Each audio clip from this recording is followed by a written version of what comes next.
যুদ্ধবিরতি চুক্তিতে নেতানিয়াহুর নীতিগত অনুমোদনের পরও থেমে নেই লেবাননে হামলা। বৈরুতে নিহত ৩১, গাজায় মৃত্যু ১০।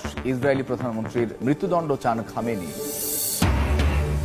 পাকিস্তানের ইসলামাবাদে ইমরান খানের সমর্থক ও পুলিশের মধ্যে ব্যাপক সংঘর্ষ। নিরাপত্তা বাহিনীর সদস্য নিহত, জড়িতদের ছাড় না দেওয়ার হুঁশিয়ারি স্বরাষ্ট্রমন্ত্রীর। জার্মানিতে রাজনৈতিক অচলাবস্থা কাটাতে আগাম নির্বাচনে রাজি সব রাজনৈতিক দল। সলত্রের চেয়ে এগিয়ে অন্যরা, বলছে জরিপ। বর্তমান চ্যান্সেলরের পক্ষে অনেক প্রবাসী।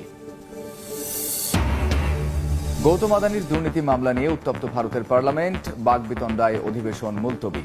বিদ্যুৎ চুক্তি খতিয়ে দেখার ঘোষণা শ্রীলঙ্কা সরকারের। এবং ইতালিতে 10 বছরের মধ্যে সর্বোচ্চ খাদ্যপণ্যের দাম তাল মিলিয়ে বাড়েনি।